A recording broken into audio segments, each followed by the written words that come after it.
Welcome to the Global Wellness HQ family of podcasts. We are your international headquarters for resources and ideas and insight in relation to the 9 elements of holistic wellness. Join us as we interview local and international wellness experts and learn how you can implement and improve one element or dimension of wellness at a time. Our experts will share their practical tips on wellness in one of these core areas: emotional, intellectual, occupational, physical, environmental, financial, spiritual, social, or habitual. We created our family of podcasts as a resource for anyone who is looking to integrate the 9 elements of holistic wellness into their daily lives. Welcome to the show.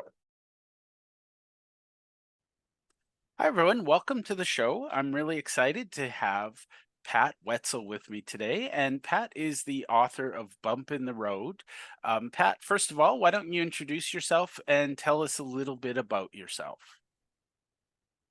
Oh, let's see. I am a newly minted author with my first book, Bump in the Road. Bump came about that Bump is in the Road. The book is based on my podcast, Bump in the Road. And what happened was back when COVID hit, I was ready to roll on an international film project, and all the money got pulled from it because travel had ended. And so I really had no idea what I was going to do or where I was going to go. But it occurred to me that perhaps I should do a podcast. And the idea of doing a podcast around life's bumps came to me because I had hit so many bumps. I was wondering how other people navigated them and what could I learn from them. And I'm going in my 4th year now. And Bump in the Road, the book, has just recently been released. It's based on some guests from the early part of the podcast, some amazing and inspirational stories. And you can learn more about the book, obviously, at Amazon and also at bumpintheroad.us. That's kind of my story these days. I'm an author, and I've come to this point through a very roundabout process. Love it. Well, let's start with, how, so the podcast came before the book. Let's talk about Pat pre-podcast and what sort of bumps have you learned the most from leading up to the podcast and the book? And by the way, congratulations. I know releasing a book is no small feat, so congratulations. Thank you very much. No, it's not. It's turned out to be a lot more work than I ever thought, but that's all good because I'm working on the next one and we'll do a series. But my bumps, I've had 3 really significant bumps. One was myasthenia gravis and becoming very ill and having to leave the workforce. The other bump was learning to fly sailplanes, high performance airplanes, no engine. And the third bump was cancer. I think the bump that was certainly the most fun was learning to fly. And I learned an enormous amount from that. I learned about dependence and interdependence. In order to launch a sailplane, it's a pretty complicated task, actually. You have these beautiful long white wings, 15 to maybe 20 meters, okay? And they have to be inserted into the fuselage and anchored by these huge pins. All the controls have to be hooked up. You go through positive control checks, obviously. It has to get transported out to the tarmac, and then it has to get launched. So to do all this requires, it's really a ballet of all these people working and fulfilling their role to make this happen. And I think from soaring, I learned so much. In a way, it was a bump. Getting into my first high performance plane was beyond terrifying, to be quite honest. Yet mustering somehow, I'm still not sure how I did this, but mustering the courage to do it really taught me a lot. And the years of flying taught me a lot about beauty, about awe, about increasing capabilities, about people. It's, I think it is probably one of the most profound set of experiences in my life. I love that. Well, let's talk about the book journey for you, because I think a lot of people Mhm. in my world are aspiring authors, and I think one of the things I like to do is give them some hope and some ideas. So, what were your biggest aha moments as you were writing the book? Well, the book is interesting. It kind of organically grew out of the podcast. In the podcast, I have a 30,000-foot view. I get to see everybody's story. And as a result, I started seeing all these common threads of wisdom that came out of these stories. And I had to write the book because I had to share the incredible wisdom of my guests. So the book really kind of took on an energy of its own. Writing it was not the hardest part. Doing all the things that lead up to production were the hardest parts. And I'm realizing this is a marathon, not a sprint, to any potential authors out there. Be aware of that. But I love Bump. I love my guests. I'm incredibly grateful to them. I learned so much. And I would urge anybody who wants to write a book, do it. It's a personal journey as well as just the journey of getting the book out there. I love that. And Pat, you and I have not had this conversation, but one of my little rants in life is if you're interesting enough to have a podcast, you should have a book that goes with it. Because one of the things I find about a podcast, as you said, you've got that 30,000-foot view, and at some point you start to see patterns. And so I personally believe every podcaster has at least a book in them. And I love that you went with the series route. My goal for the next year is that every 10 episodes of my podcast will become a book. Yeah, I think this first book is a compilation of a lot of different stories. They're all incredibly inspiring. But as I move forward, I'm looking to do a book on like Bump in the Road strong women, Bump in the Road sports, Bump in the Road cancer, because I think that there are so many stories I have that would just hit the mark for each of those demographics. And I really feel compelled to share the wisdom that comes from all these stories. I know I'm sounding a little repetitive there, forgive me, but my guests really inspire me. I mean, they're just awesome. I love them all. Well, and honestly, that's one of my favorite reasons to have a podcast is to meet others that inspire you. If you know you're going to put the time in to become good at podcasting, theoretically there should be some intrinsic reward in it. You know, you should enjoy it, you should feel good about it. Obviously you want to make the world a better place, or you want to help people. So nothing repetitive in that at all. So of the stories, do you have a favorite in your book? I'm going to ask you to name your favorite child now, but I do not have a favorite. They're all remarkable. I really can't pick out one. I often pick out Eric Weinmeier because he's such an incredible inspirational figure. Eric went blind at 16, and he went on to climb Everest blind, the 7 summits, and he kayaked down the Colorado River rapids. He's just an incredibly inspirational person on every level. He's written several books. He started an organization that focuses mostly on the handicapped and veterans, called No Barriers, that exemplifies his approach to life. That is, handicaps are not a barrier. It's just really a bump in the road. I think his story is very remarkable, but everyone's is. I think of Sarah Dransfield, who lost her leg when she was 16, and she went through a number of years of being just a little dislocated in society. And on a whim, she sent an inquiry off to a model agency, and she found herself on the front page of Vogue Italy. She met the Queen. She did all these really cool things. And wow. she has a group of girlfriends who are also amputees, and they call themselves Legs, Legs, Legs. That's the name of their group. I just think there's inspiration in every single story. Well, I'm going to read too much into this and you can rein me back. But I think, we go through these big life challenges and we think, oh, this is insurmountable. I love the imagery of it's just a bump in the road. Um, how did you come up with the title? Was that something you had up front, or was that just, where did you get that perspective, I guess? Because going through some big things, I'm impressed by how you found that perspective. The title just came to me. I'm not sure it's mine, but it came to me.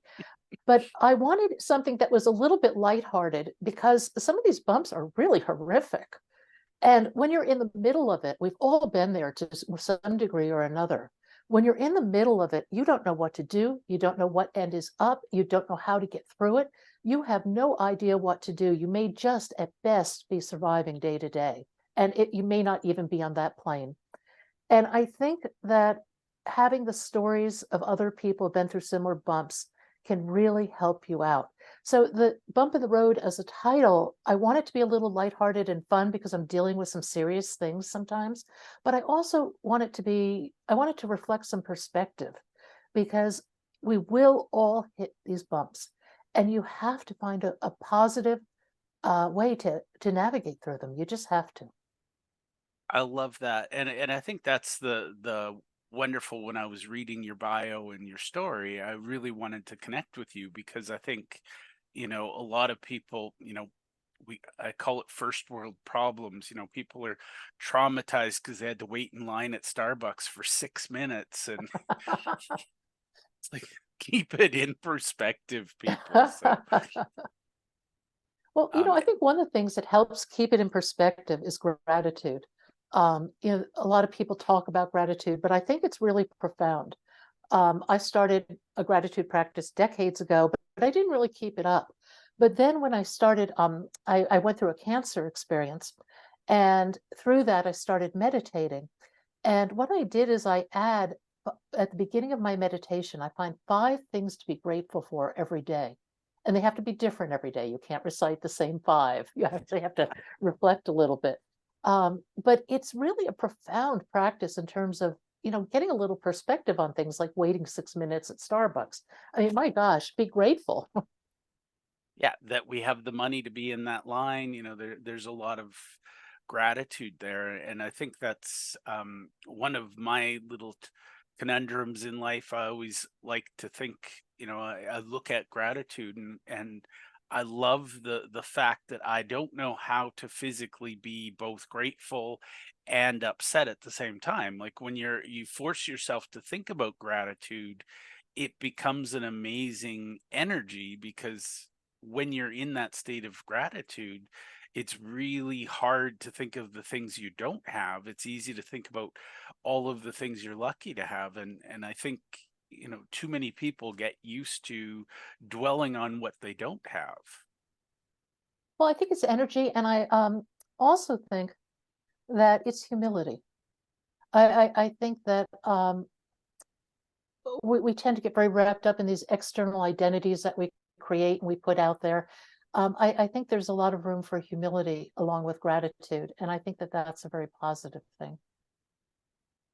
I love that. And so tell me more about your meditative practice. So, do you combine journaling? Do you do just quiet meditation? What's a morning of gratitude look like for you, Pat?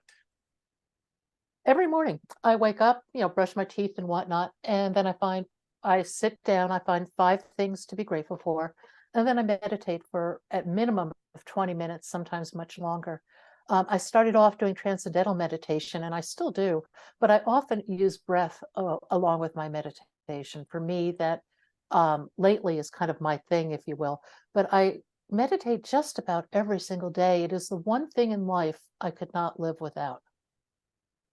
That's a good tip for our listeners. I think we talk a lot about wellness, and one of the aspects of wellness is, how do we do self-care? How do we take care of ourselves? Well, meditation's interesting. I wrote this down the other day for something that I wrote and then recorded. And I think it has several aspects to it. One is it's a discipline. Now, discipline's a bad word in this day and age of self-gratification, but it is a discipline and it sets a habit. And that habit builds a mental muscle. And you get to take that everywhere you go, and it gives you much better focus. And then it gives you awareness. And awareness, all of a sudden, it just opens the door into a much deeper, broader world. Because when you become aware, now you can start to observe your thoughts. And when you can observe your thoughts, you get to choose your thoughts. So that can be just game changing, rather than just going along with the monkey mind and the mental clutter we all have. What if you had peace? Wow, that would be really different. And then finally, I think the thing about the reason meditation I think is so game changing is it's experiential. I did a side trip, one of my really super short podcasts on this recently, and I likened meditation to chocolate. Now, you can read about chocolate, right? But it has nothing to do with the experience of putting a piece of chocolate in your mouth, letting it melt, and savoring it, right? The latter is experiential. So Right. is meditation. And that's why when you have this experience, this magic of endless silence, it really can change things. I love that analogy because I think a lot of people have read the theory of meditation and then, and I've explored many different forms of meditation and, some fit me, some don't. But I think, Mhm. none of them look real exciting on the surface because, you're worrying about your breathing. Like there's a lot of mechanics to it, but to actually experience it is a very different um, experience rather than just reading about it. So In time, you will transcend the mechanics, and that's where the real magic happens. But the mechanics are part of building the habit. It's like anything else. It's like learning to ride a bicycle. You have to keep at it for a while to develop the balance to ride without training wheels. I love that. And I think one of the words that comes to my mind is it's the practice of meditation. It's not the perfection of it. It's not, a lot of people think, yeah, my wife, for example, she hates that phrase monkey mind. And she's really tried to meditate, but her brain latches onto the ideas and hangs on to them. And she read somewhere that you're supposed to just observe them and let them go, and she's like, but there's so many of them. But there are It's many types of meditation. I mean, knitting could be a meditation. Cooking could be a meditation. yeah. Walking a labyrinth is a wonderful meditation. I think that you want to expand the notion of what is meditation, and it's a place where you find stillness and peace. And you can find a lot of people find it in nature, for example. And that was a great little analogy because my wife, it was I recognized that she meditated when she went for a walk in nature, and I also Mhm. recognized when she cooked. Like she loves to And bake, and so there's meditation in everyday life. It's not, go up on the mountain somewhere and retreat from civilization. A friend of mine actually did a 30-day silence retreat, and I picked him up from it, and I'm not kidding. He came out, he didn't stop talking for the next 30 days. He had a great experience, but he's one of those social beings, and being in silence for 30 days literally almost drove him crazy. So the other thing I just wanted to add for your listeners, sound can be an opening into meditation. really, so tell me more. That sounds like a good path. Well, sound in terms of it could be a guided meditation. That's a meditation. It could be the sort of meditation you experience at the end of yoga. It could be sounds of nature. There are lots of ways to, I don't want to say distract your brain, but for lack of a better term, to have your brain focus on something other than its thoughts. Love it. And Pat, I'm just going to share. Once upon a time, I wanted to do Tai Chi. When I was a young child, somebody introduced me to it, and I loved it. As an adult, I went to a Tai Chi place, and I was doing Tai Chi, and the instructor was, let's just say he was over the age of 65, and he was mad at the world. And between all these peaceful movements, he's complaining about the government and politics. And I was like, at the break, I ran for the door, and he's like, "You're coming back, right?" No. I was like, until That's you funny. let go of that anger, buddy, I was just like, I literally, I came in calm and I left in rage. I was like, ah. So yeah, pick your spaces, I think is what I'm gonna get at for that. So Yeah, and you bring up a really important point. Be willing to say, this isn't right for me, but I'll continue my search. yeah. Because that's the thing. I could have walked out and said Tai Chi is not for me. I just knew that that particular place was not for me, and so There's a great book. I recommend this to a lot of people who are curious about meditation. It's an older book. It's by Victor Davidovich. It's called 8 Minute Meditation. And what he does is brilliant. He takes you through a different type of meditation every week. So you have this range of experiences and you can see what you like or don't like. And he only nice. asks you for 8 minutes. So what he's doing is he's not only exposing you to a lot of different methodologies, but he's building a practice and a habit in doing it. Because you can find 8 minutes. Yeah, I love that. Victor Davich. Okay, I'll put a Yeah. link to that in the show notes because I think. And by the way, Pat, this is a wonderful journey because for whatever reason, we don't talk about meditation enough on this show, which is kind of interesting because it is a show about wellness. So thank you for taking us on that journey. Um, I think that's a huge, when we deal with the stresses of life, one of the things I recommend is you find ways to decompress, you find ways to do self-care.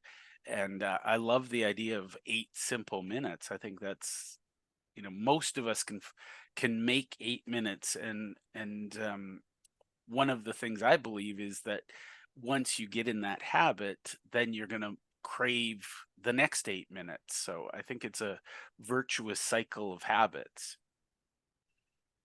Yeah, I would agree with you. I Now, would say meditation. Oops, I'm sorry. oh no, go ahead. Go ahead.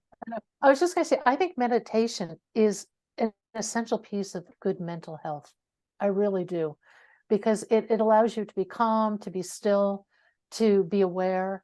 And I think that in this world where we're inundated with so much, so often, at such a rapid pace, finding that spot of peace is just critical. Yeah, I think that's huge. Now, I'd like to change gears because I'd be really remiss if we didn't talk about your experience with these amazing high performance planes.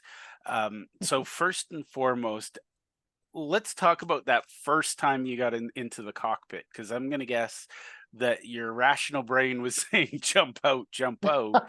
But is it fair to say that it's become a major source of joy for you as well as perspective? Oh, absolutely. But that first flight was beyond terrifying.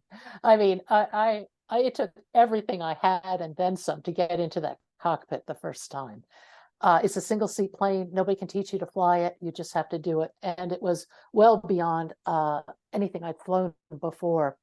But over the years, soaring just opened an absolute world of magic and awe and beauty. I mean, can you imagine racing down a mountain spine? It's just incredible. Flying at cloud base and flying over 30,000 feet in an airplane without an engine. It's an incredible experience. And I think it's one that really cemented in me a sense of awe about Mother Nature, how grand the power of nature is, how small we are, and how privileged one is to be able to go and play in that kind of playground. Well, and I'm going to guess that part of soaring is you have to learn to work with the forces of nature, not trying to impose your will upon it. Is that a fair statement? Oh, imposing your will is not going to get you anywhere. I guarantee it. Yeah, it's absolutely it's working with all this invisible energy in the sky. It's amazing. So, you learn to look for ways to spot lift and things. Sometimes it just magically appears where you may not expect it, but it's working with Mother Nature to gain the altitude, to run a course, to, gain altitude again and keep going on that course. So hopefully make it back to the airport. I would imagine there's an element of chance there if you're relying solely on the air currents, but I'm guessing when you go out, you have a bit of a plan on how you'll return. Is that fair? Well, ideally, you want to return to your airport where, the trailer and everything else is for the sailplane. But, when I started flying, okay, I'm going to date myself, but here we go.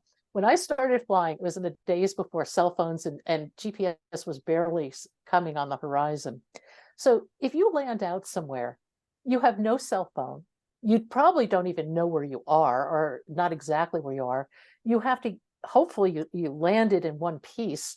And now you're going to have to go out somewhere, find some way to get to a phone, to call back to the airport, to have a bunch of people get your trailer and car and everything together and come and get you. So you find out, one, if you have friends. Two, you buy a lot of beer after the fact for all the people that helped you. But it was a bit of an adventure on occasion. It wasn't as if, today you can pick up a cell phone and say, I'm sitting in the middle of this dry lake, and I can't get out, whereupon they will tell you you need a helicopter retrieve, which will cost a small fortune, and don't do that again.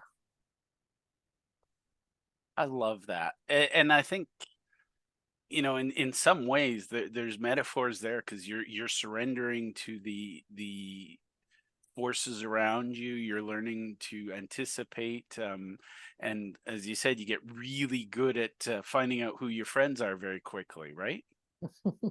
You do. And I think in flying, I always call it just, it's magic. Um, I can't, who is it? Barron Hilton used to sponsor, the founder of Hilton Hotels, used to sponsor an international soaring race every year. And the winners would come to his ranch in Nevada. And he wrote a beautiful foreword to a book, Silence in the Wind. And in that foreword, he wrote that a sailplane is a craft fueled only by the mind of the pilot. Ooh. Yeah, really. Isn't that a great line? And I think that really explains so much of what soaring is about. It's about how can you interpret this invisible energy to reach your goal. And that's a great metaphor for a lot of things in life, actually. Yeah. Well, it's a perfect metaphor because a lot of people think, they talk about being in life and it's, having a plan and imposing your will and, you just have to power through it. Um, your way of traveling feels a lot more relaxing than, I once had a pilot who was dead set. He was going to set a plane down, a jumbo jet, on a tarmac in the midst of a hurricane. And I can tell you, I wish he hadn't. Yeah. I There was nothing I think natural about that experience. you're lucky you're here to tell about it. It was, we were like this, and he just dropped when he felt he was dead center, and it was like, oh God, please don't ever do that again. We landed obviously, but it was not my favorite flight. No, I think flying teaches you um, certainly to work with the elements. One of the things that's really cool about it, though, is you develop intense present moment awareness, as you do with many sports. Think about it, ski racing, um, eh, mountain climbing, many things. But that present moment awareness is slows time and it just expands things. And once you have experienced that, and part of it's being in the flow, as the Yeah. psychologists talk about the state of flow, it is just it's addictive. It's just a magical natural high that frankly you want to go back and get more. And a lot of people say that it's about adrenaline. This is not about adrenaline at all. It's about increasing competence, increasing skill, and when you're lucky, getting into that flow state. Yeah.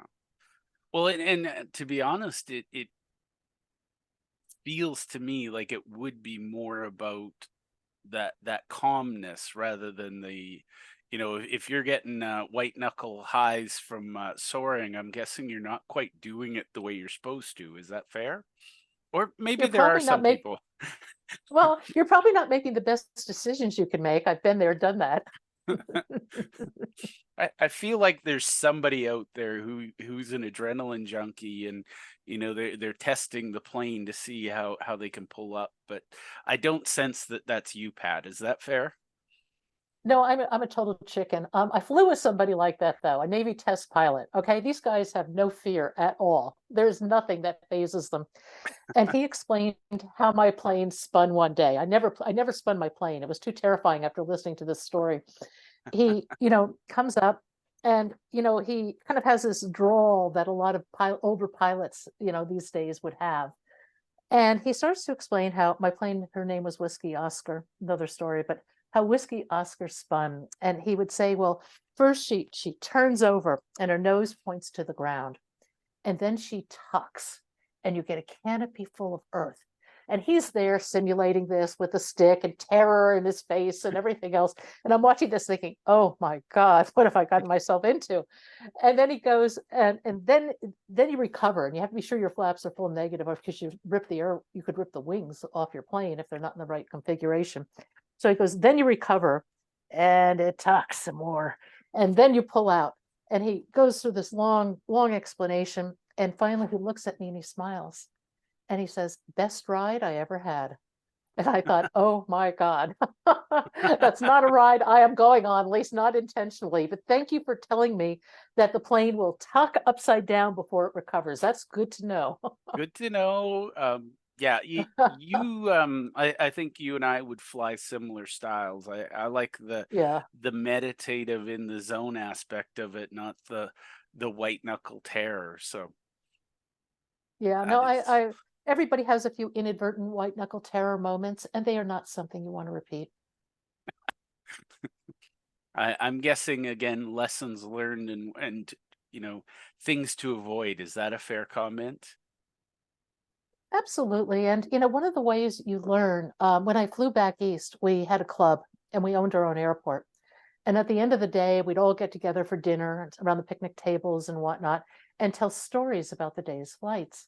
And those stories gave me, as a relative beginner, so much knowledge I would never have had.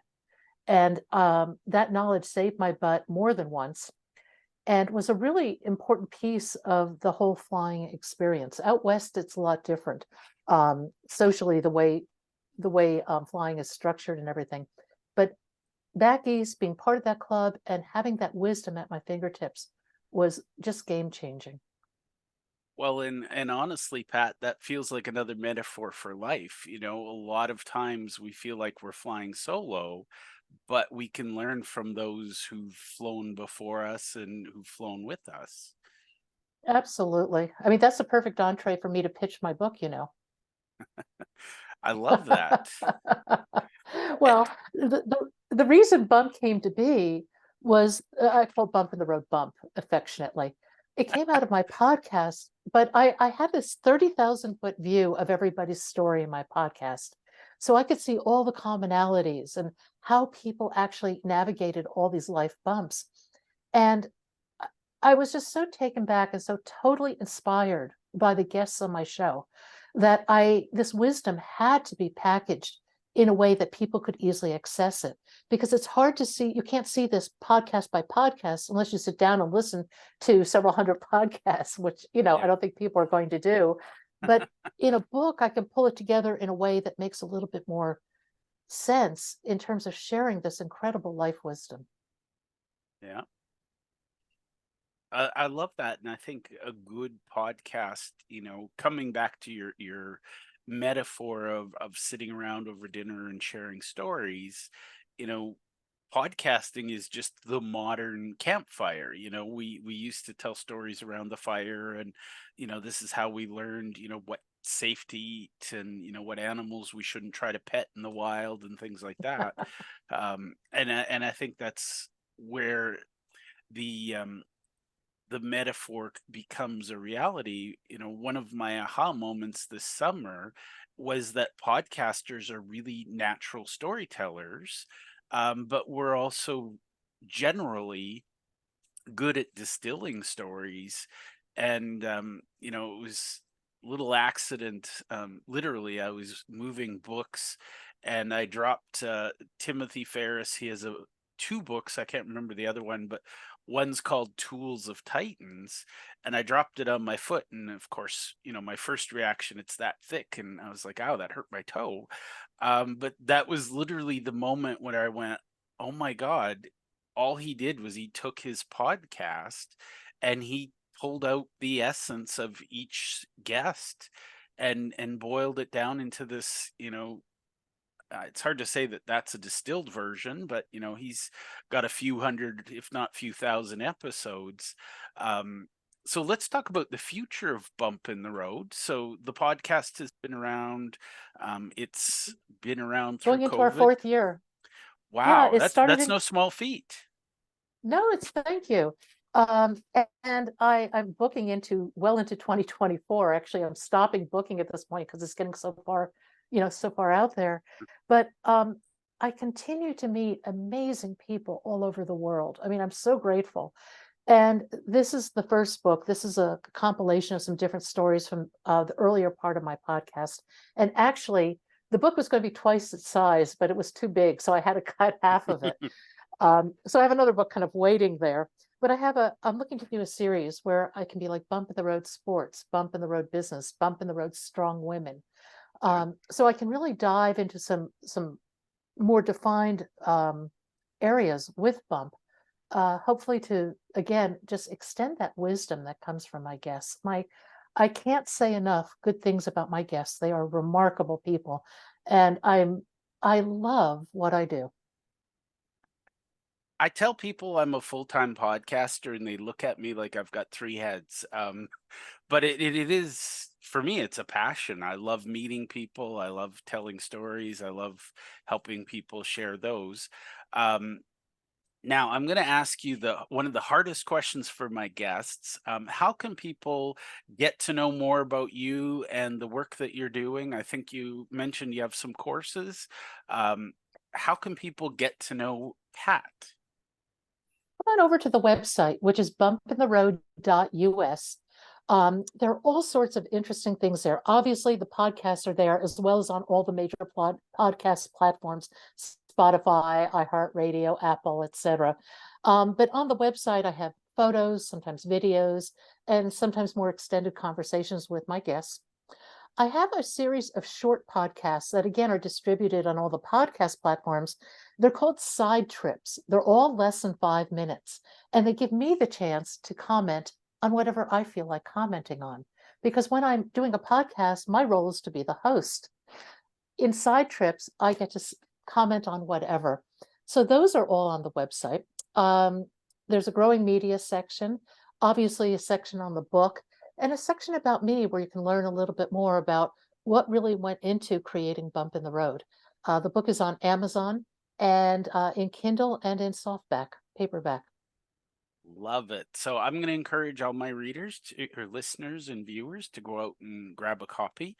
My people love to read, so we do a lot of book recommendations and things like that. Now, Pat, I'm going to ask you a question that was unrehearsed, but you have achieved a milestone in podcasting that a lot of people don't quite make it to. What is your number one tip for the people listening who might think maybe I should do a podcast? Passion. Be passionate about what you're doing because you're going to have ups and downs, bumps in the road with your podcast. If you don't have that inner driving passion, you won't stick with it. I love it. Thank you for that. Now, Pat, you're the expert at being Pat. Is there anything I should have asked you, we should have talked about that we haven't? Let me just mention one thing.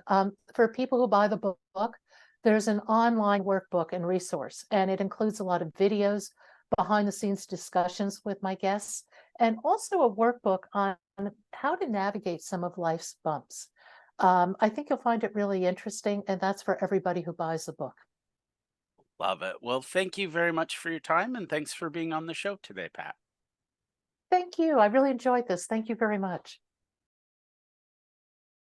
Thank you for taking the time to listen to our show. We hope that you enjoyed this episode, and we invite you to either click the link below or scan the QR code to register and listen to other episodes of our podcast. Or if you think your business or you would be a great guest to be on our show, we're always looking for experts in one of the 9 elements of holistic wellness. We'd love to have you. You can either click the link below or you can scan the QR code and complete our speaker intake form. Thank you, and to your wellness.